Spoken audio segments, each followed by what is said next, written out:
what about fasting? Is it biblical? Is it a good idea? We're going to talk about it next on Pastor Bob's Coffee Break.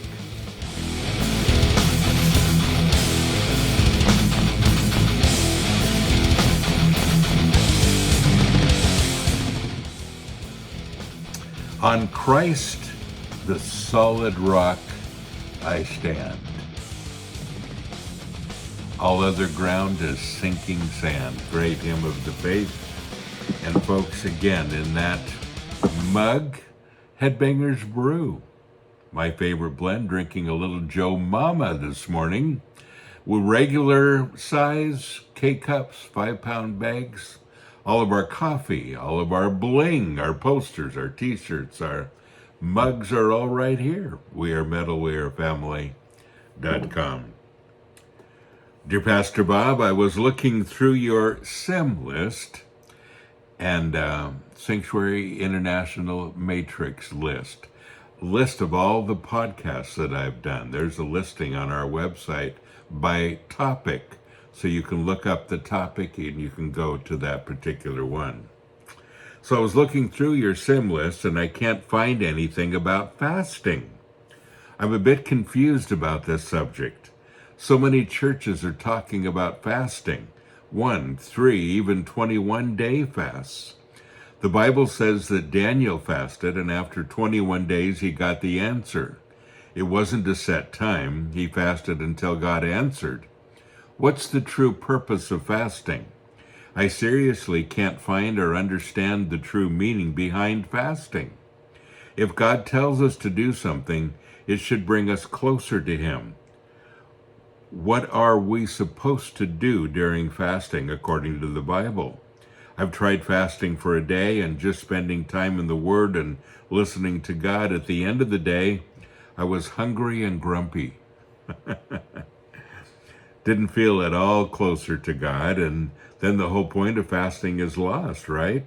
Jesus says, when you fast, not if you fast. I'm confused. So, fasting is a really good thing for you. It's good health-wise. It's really healthy for you. It kind of restarts your system and allows you to get rid of impurities and toxins in your body as well. But it's also really great spiritually. And I've spent a lot of my life fasting. I've gone on a few very long fasts, 4 of them, as a matter of fact, in my lifetime. The first one was 36 days with just water. Amazing, amazing. God told me so many things during that time. The other ones were shorter. I think 2 of them were in their 20s, 23 days, 27 days, something like that, and then one just barely 20 days. And so there are many questions here, so many things we could say, and let me recommend a book. It's called God's Chosen Fast. I believe the author's name was Wall, W-A-L-L. I'm not positive, something like that. But the book is called God's Chosen Fast, the best book on fasting. Just kind of a how-to, but a really good example of what to do during a fast. But let's go to Jesus. Let's go to the source. Luke chapter 4 and verse 2. It's a story that you're familiar with, most likely. Jesus went for 40 days in the wilderness, and it says, and during the 40 days in the wilderness in the desert, where he was tempted, tried, tested exceedingly by the devil, he ate nothing during those days, and when they were completed, he was hungry. So one of the questions is, how do you know that the fasting is over? You're hungry again.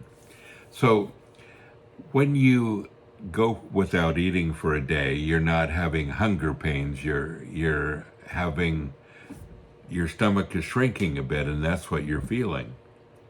And then your body begins to use up all of this food that it's stored up for a very long time. And depending on how big of a person you are or whatever it might be, that depends on how long you'll go after a fast, how long you'll be able to fast. how much food is stored up. And after about 4 days, sometimes 5 days, the hunger pangs go away. And you're really not hungry. And you feel great. All of this time that you've spent eating and all this time that your body has spent just processing the food, it now does other things. And there's a feeling of kind of euphoria. And you just get real sharp. You see things and you experience things that are very acute and things you may not have noticed before.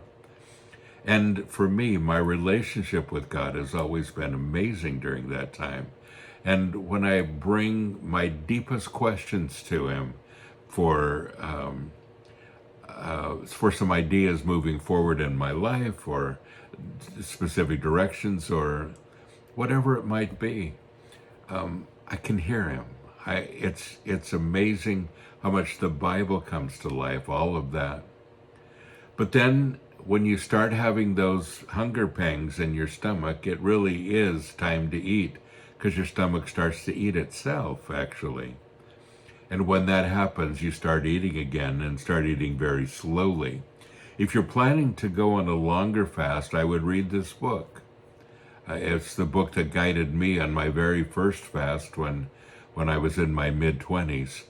And it has been my fasting Bible since then, God's Chosen Fast.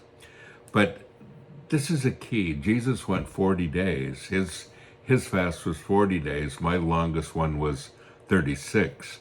That's as long as I went. You may be 29 days or less, depending on your body, depending on your, what you have to burn up, whatever it might be. So what about a shorter fast? And what is this all about? You can go on a shorter fast, and a one-day fast is a great idea, and I do that almost every day. I'm a firm believer in intermittent fasting, and I give myself usually a 4-hour window where I eat within those 4 hours and I fast the rest of the time. So good for you. You don't get hungry when you do that. Your body adjusts.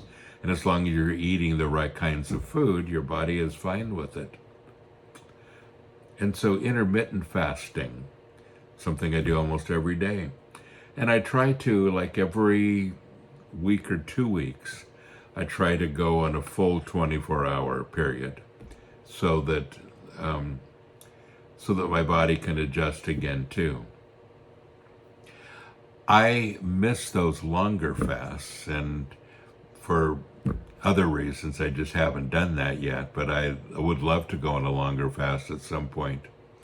But the purpose of fasting, the true purpose of fasting, is twofold. First of all, it's very good for you. And secondly, it brings you a lot closer to the Lord, and so many examples of fasting in the Bible. There's so much I could say in this podcast. If you're really serious about it, get this book, God's Chosen Fast. Use it as your fasting Bible, and it'll explain all the details to you. And if you're thinking about fasting, it's a great experience. Folks, don't forget, you are blessed. So go and be a blessing.